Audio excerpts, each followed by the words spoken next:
श्री स्वामी समर्थ महाराज की जय. श्री स्वामी चरित्र सारामृत अध्याय 16. श्री गणेशाय नमः. भक्तजन तारणार्थ येथे रूपे श्री दत्त भुवरी प्रकट होत अक्कलकोटी वास केला. जे जे झाले त्यांचे भक्त त्यात श्रेष्ठ स्वामी सुत एकता त्यांचे चरित्र महादोष जातील. प्रसिद्ध मुंबई शहरात हरिभाऊ नामे विख्यात आनंदे होते नांदत निर्वाह करीत नौकरीने. कोकण प्रांती राजापूर तालुक्यात इटिया गाव सुंदर. हरिभाऊ तेथील राहणार जात मराठी तयांची. ते खोत त्या गावचे होते संपन्न पूर्वीचे. त्याच गावी तयांचे माता बंधू राहती. मुंबईत तयांचे मित्र ब्राह्मण उपनाव पंडित. ते करिता व्यापार त्यात तोटा आला तयांची. एके समयी पंडितांनी स्वामी कीर्ती ऐकिली कानी. तेव्हा भावधरुणी मनी नवस केला स्वामी ते. जरी 8 दिवसांत मी होईल कर्जमुक्त, तरी दर्शनात्वरित अक्कलकोटी येईन. हरिभाऊ आणि त्यांचे मित्र अफूचा व्यापार करिता त्यात आपणा नुकसान सत्य येईल असे वाटले. त्यांनी काढिली एक युक्ती बोलावणी पंडितांप्रती. सर्व वर्तमान त्या सांगती म्हणती काय करावे. हे नुकसान भरावयासी द्रव्य नाही आम्हापासी. फिर्याद होता अब्रुसी भट्टाला गेला मुचा. तेव्हा पंडित बोलले मलाही कर्ज काही झाले. निघेल माझे दिवाळे यात संशय असे ना. तुम्ही व्हावया कर्जमुक्त. यासी करावी युक्ती एक. तुमचा होऊन मी मालक लिहून देतो पेढीवरी. अफूचा भाव वाढला व्यापारात नफा झाला. हे सांगावया पंडिताला मारवाडी आला आनंदे. अक्कलकोटी स्वामी समर्थ सांप्रतकाळी वास करीत. त्यांचीच कृपा ही सत्य कर्जमुक्त झालो आम्ही. गजानन हरिभाऊ पंडित त्रिवर्ग अक्कलकोटी जात. समर्थांचे दर्शन घेत पूजन करीत भक्तीने. तेव्हा समर्थे तयांसी शिवराम मारुती येसी. नामे दिधली त्रिवर्गासी अनेक मंत्र दिधले. पंडिता राम म्हटले गजानना शिवनाम दिधले. मारुती हरिभाऊ समटले तिघे केले एक रूप. मग समर्थे त्यावेळे त्रिवर्गाजवळ बोलाविले. तिघांची 3 श्लोक दिधले मंत्र म्हणून ते ऐका. श्लोक गुरुर्ब्रह्मा गुरुर्विष्णू गुरुर्देव महेश्वरा गुरुर साक्षात परब्रह्म तस्मै श्री गुरवे नमः. ऐसा मंत्र हरिभाऊ ते दिधला असे समर्थे. तेव्हा तयाच्या आनंदाते पारावर नसेची. दुसरा मंत्र गजाननाला तयावेळी श्रीनी दिधला. तेव्हा तयाच्या मनाला आनंद झाला बहुसाळ. श्लोक आकाशात पतिततोय यथा गच्छति सागरम सर्वदेव नमस्कार केशवम प्रति गच्छति. संतोषले त्याचे मन. मग पंडिताजवळ घेऊन एक मंत्र उपदेशून केले पावन तया ते. श्लोक इदमेव शिवम इदमेव शिवम इदमेव शिवम इदमेव शिवम. 300 रुपये तयांनी आणले होते मुंबईहून. त्याचे काय करावे म्हणून विचारले समर्थाते. ऐसा प्रश्न ऐकून समर्थ बोलले त्या लागूनी. त्यांच्या पादुका बनवून येथे आणाव्या सत्वर. काही दिवस गेल्यावरी त्रिवर्ग एके अवसरी उभे राहून जोडल्या करी आज्ञा मागती जावया. आज्ञा मिळता तयांसी आनंदे आले मुंबईसी. हरिभाऊच्या मानसी ध्यास लागला स्वामीचा. त्या आत्मलिंग पादुका 14 दिवसापर्यंत देखा. पायी वागवे मुक्त सकाळ दिल्या नाही कोणा ते. हरिभाऊ एकेदिनी समर्था सनिध येऊनी दर्शन घेऊन श्रीचरणी मस्तक त्यांनी ठेविले. तो समर्थे त्याप्रती घेऊन या मांडीवरती वरदहस्त सत्वरगती मस्तकी त्याची ठेविला. म्हणती तू माझा सूत झालासी आता निश्चित. परिधान करी भगवे वस्त्र संसार देई सोडूनी. मग छाटी कफनी झोळी समर्थे तयांची दिधली. ती घेऊन तयावेळी परिधान केली सत्वर. आत्मलिंग पादुका सत्वरी देती हरिभाऊचे करी. म्हणती जाऊनी सागर तिरी किल्ला बांधून राहावे. जाऊनी आता सत्वर उलटवे आपुला संसार. लोभ मोह अनुमात्र चित्ती तुवान धरावा. आज्ञा ऐकून यायशी आनंद झाला मानसी. सत्वर आले मुंबईसी साधुवेश घेऊनी. असो हरिभाऊने काय केले ब्राह्मणांशी बोलाविले. संकल्प करून ठेविले तुलसी पत्र घरावरी. हरिभाऊ घर लुटविता तारानामी त्याची कांता. ती करी भोवता आकांता घेत उर बडवणी. विनविते जोडवणी कर अद्यापि स्वस्थ करा अंतर. आपला हा विचार सोडून द्यावा प्राणप्रिया. ऐशी ती याची उत्तरे ऐकून या स्वामी कुमरे. समाधान होत प्रकारे करीत असे तियेचे. स्त्रियेच्या अंगावरी अलंकार तेही लुटविले समग्र. तिये दिदले शुभ्र वस्त्र परिधान करावया. आत्मलिंग समर्थे स्वामी सुद्धा ते दिदले होते. त्या पादुका स्वहस्ते मठामादी स्थापिल्या. कामाटीपुऱ्यात त्या समयी मठ स्थापिला असे पाही. हरिभाऊ होऊनी गोसावी मठामाजी राहिले. इति श्री स्वामी चरित्र सारामृत नाना प्राकृत कथा संमत सदा भाविक भक्त परिसोत षोडशोध्याय गोडा. श्री अस्तु शिवम भवतु. अध्याय 17. श्री गणेशाय नमः. मागील अध्यायी कथा सुंदर. प्रख्याते जे मुंबई शहर, तेथे येऊन स्वामी कुमार मठ स्थापित समर्थांचा स्वामी नामाचे भजन, त्यांची या चरित्राचे कीर्तन, त्याहुनी व्यवसाय अन्य स्वामी सुत नेनती. स्वामी सुताची जननी काकूबाई नामे करुणी, तिने हे व्रत ऐकुनी दुःख केले निवार. निज मातेचा शोक पाहून दुःखित झाले अंतकरण, तिये लागी सावरून धरले सत्वर प्रेमाने. नाना प्रकारे स्वामी सुत मातेचे समाधान करीत, मधुर शब्दे समजावीत परमार्थ गोष्टी सांगोनी. याची पिसाची बाधा झाली किंवा कोणी करणी केली, याची सोय पाहिजे पाहिली पंचाक्षरी आणुनी. त्या समय प्रख्यात थोर यशवंतराव भोसेकर, जयांसी देव मामलेदार सर्व लोक बोलती. ऐसा विचार करुणी पोटी, दर्शना आल्या उठा उठी. सांगितल्या सुताच्या गोष्टी मुळापासून सर्वही, ऐकून या देव मामलेदार हसोनी देती उत्तर. त्यासी पिसाच लागले थोर, माझी दूर नोहेची. ऐसे उत्तर ऐकूनी दुःखित झाली अंतकरणी. मग ते स्वामी सुताची जननी अक्कलकोटी येत असे. असो इकडे स्वामी सुत मुंबई माझी वास्तव्य करीत. हिंदू पारसी स्वामी भक्त त्यांच्या उपदेशे जाहले. मठ होता कामाठीपुऱ्यात, तेथे जागा नव्हती प्रशस्त. मग दिली कांदेवाडीत जागा एका भक्तिनीने. तारा नामे त्यांची कांता, तेही त्रास देत स्वामी सुता. परितयांच्या चित्ता दुःख खेद नसेची. प्रथम मुंबई शहरात शके 1792 फाल्गुन कृष्ण त्रयोदशीस स्वामी जयंती केलीसे. कोणी एके समयासी नगरकर नाना जोशी सहज आले मुंबईसी. त्यांनी ऐकिले वर्तमान, पाहुणी स्वामी सुताप्रती आनंदले नाना चित्ती. प्रेमानंदे चरण वंदिती स्तवन करीती तयांचे.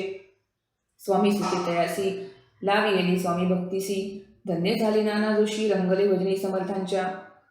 पुढे जोशी बुवांनी स्वामीची पत्रिका करुणी ती अर्पावया श्रीचरणी अक्कलकोटी पातळे.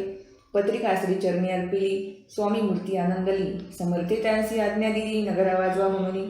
नगारा वाजविता जोशी हसू आले समर्थांसी. पाहून या स्वभक्तासी परमानंद झाला. असो अक्कलकोट नगरांत शके 1793 प्रथम स्वामी जयंती करीत स्वामी सुत आनंदे. चली खेडे ग्रामात प्रथम स्वामी प्रगट होत. विजयसिंग नामे भक्त गोट्या खेळत त्या सवे. स्वामी सुत दिवसेंदिवस स्वामी भक्ती करी विशेष. जन लाविले भजनास कीर्ती ध्वज उभारिला. मना माझी धरुणी कामना, कोणी येतांची दर्शना. त्यांसी समर्थ करीती आज्ञा सुताकडे जावयाची. स्वामी सुत त्यांप्रती मनातील पूर्ण सांगती. ऐकून जन चकित होती वर्णिती ख्याती सुताची. एकदा सहज स्वामी सुत अक्कलकोटी दर्शना येत, तेव्हा समर्थ राजवाड्यात राहिले होते आनंदे. स्वामी दर्शन घेतल्याविन तो नसतेली उदकान्न. ऐसे दिवस झाले तीन निराहार राहिला. मग वाड्यासमोर जाऊन आरंभिले प्रेमळ भजन. जे करून रसे भरले पूर्ण ऐकिले आतून राणीने. सेवकांचे म्हणे सत्वरी, तुम्ही जाऊन या अवसरी. त्या साधू ते मंदिरी प्रार्थोनिया आणावे. पाहून या समर्थांसी उल्हास सुताचे मानसी. धावणी अव्यंगेसी मिठी चरणी घातली. निज सुता ते पाहुणी आनंदले समर्थ मनी. कर फिरविला मुखावरुणी हस्ती धरुणी उठविले. अक्कलकोटी त्या अवसरी बहुत होते सेवेकरी. परिसमर्थांची प्रीती खरी स्वामी सुतावरी होती. स्वामी सुत रात्रंदिन समर्थांपुढे करीती भजन. पायी खडावा घालून प्रेमरंगे नाचती. एके दिवशी श्री समर्थ बैसले असता आनंदात. स्वामी सुत भजन करीत पायी खडावा घालून. एकांत समय साधोनी समर्थ सांगती तया कानी. आम्ही जातो निज धामी वारसा पुढे चालवावा. स्वामी वचन ऐकोनी स्वामी सुतनी शब्द होई. कल्पना नसावे त्यासी स्वामी विन कैसे जीवन. वारंवार विनवी स्वामीसी ऐसे न करावे काही. मी अजान लेकरू तू माझी आई. स्वामी दलित दयासी म्हणती आम्ही तर हृदयी वास करू निश्चयी. चिंता न काही करावी. असो मग स्वामी सुत ते स्थळ सोडून त्वरित. नगराबाहेर येत मार्ग धरित मुंबईचा. स्वामी वचनी दुखावला अंतरी भू खिन्न झाला. परतोनी नाही आला जन्मवरी अक्कलकोटी. त्या दुःखे उत्तरोत्तर क्षीण झाला स्वामी सुत. दुःख करी दिवस रात्र चैन नसे क्षणभरी. तोची रोग लागला शेवटी आजारी पडला. ऐसा समाचार समजला अक्कलकोटी समर्थाते. स्वामी सुताची जननी राहत असे त्या स्थानी. तिने हे वर्तमान ऐकुनी विनवित समर्थाते. मग समर्थे त्या अवसरी मुंबई पाठविले सेवेकरी. म्हणती सुताते सत्वरी मज सनिग्ध आणावे. परिसुत त्या सांगाती आला नाही अक्कलकोटी. विरह दुःख त्याचे पोटी रात्रंदी नसलत असे. मग सांगती समर्थ त्यासी घालून पेटीत. घेऊन यावे त्वरित कोणीतरी जाऊनी. तथापि स्वामी सुत पाही अक्कलकोटी आला नाही. दिवसेंदिवस देही क्षीण होत चालला. शेवटी बोलले समर्थ, आता जरी नये सत्य, तरी तोफ भरून यथार्थ ठेविली ती उडवुकी. याचा अर्थ स्पष्ट होता. तो समजला स्वामी सुता. परी तो न आला अक्कलकोटा, जीवित परवा न केली. आजार वाढला विशेष, श्रावण शुद्ध प्रतिपदेस, केला असे कैलासवास, सर्व लोक हळहळती. अक्कलकोटी त्या दिनी समर्थ करीती विचित्र करणी. बैसले स्नान करुणी परिगंधन लाविती. भोजनाते न उठिती, धरणीवरी अंग टाकीती, कोणा संगे न बोलती. रुदन करीती क्षणोक्षणी, इतुक्या मारी सत्वर, मुंबईहून आली तार. श्रुत झाला समाचार, स्वामी सुतगत झाला. मग काकूबाईंनी सत्वर जवळी केले मुंबापूर. तेथे समजला समाचार, परत्र पावला. आत्मज निज पुत्र मरण वार्ता, ऐकुनी करीती आकांता. तो दुःख समय वर्णिता, दुःख अंतरी होत असे. असो मग काकूबाई अक्कलकोटी लवलाही, परतून आल्या पाही. बोलल्या काय समर्थांते, सूत आपुला भक्त असून अकाली पावला का मरण. मग स्मरती जे हे चरण, त्यांचे तारण होय कैसे. समर्थ बोलले ती येसी, उल्लंघिले आमच्या आज्ञेसी. संधी सापडली काळासी, ओढून बळेची मग नेला. धन्य धन्य स्वामी कुमर, उतरला होदरी दुस्तर. ख्याती झाली सर्वत्र, कीर्ती अमर राहिली. इति श्री स्वामी चरित्र सारामृत, नाना प्राकृत कथा संमत, भाविक भक्त परिसोत, सप्तदशोध्याय गोडहा.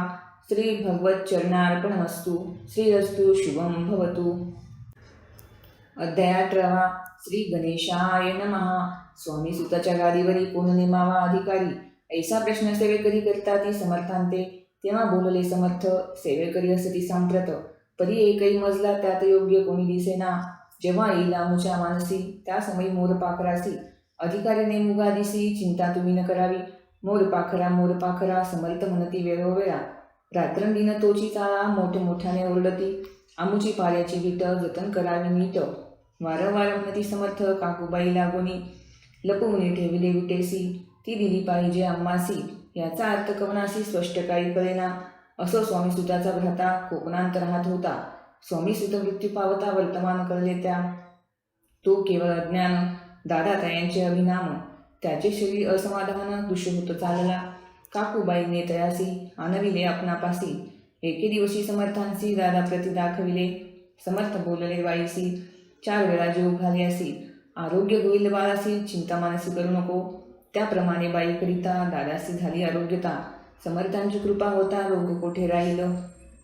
केज गाव मोगलाईत, तेथे नानासाहेब भक्त. त्यांनी बांधिला श्रीचा मठ, द्रव्य बहुत खर्चिले. श्रीची आज्ञा घेऊन सत्य, पादुका स्थापाव्या मठांत. या कारणे अक्कलकोटी येतं दर्शन घेत समर्थांचे. ते म्हणती काकूबाईसी, पादुका स्थापन करायसी. तुम्ही पाठवा दादासी, समागमे आमुच्या. बाई म्हणे तो अज्ञान, तशांत शरीरी असमाधान. त्याची काळजी घेईल कोण, सत्य सांगा मज लागी. समर्थ व्रत ऐकून म्हणती द्यावी पाठवून. बाळ आहे जरी अज्ञ, तरी सांभाळू तयासी. समर्थ पुनश्च बाईसी बोलले, त्यात तुमचे काय गेले. आम्हासी दिसेल जे भले, तेच आम्ही करू की. शेवटी मंडळी सांगती, दादासी पाठविले केजे प्रती. पादुका स्थापन झाल्यावरती दादा आला परतुनी. पुढे सेवेकऱ्यां सांगती, त्यासी मुंबईस पाठविती. ब्रह्मचार्यांसी आज्ञा करीती, यासी स्थापा गादीवरी. दादासी करुणी गोसावी, मुंबईची गादी चालवावी. स्वामी सुताची यास द्यावी, कफनी झोळी निशाण. ब्रह्मचारी दादासी उपदेशिती दिवसनिशी. गोसावी होऊन गादीसी चालवावे आपण. दादा जरी अज्ञान होता, तरी अशा गोष्टी करिता. नकार म्हणेची सर्वथा न रुचे चित्ता त्याची या परिब्रह्मचार्यांनी पाहिली खटपट करोनी. शेवटी दादासी मुंबईहून अक्कलकोटा पाठविले.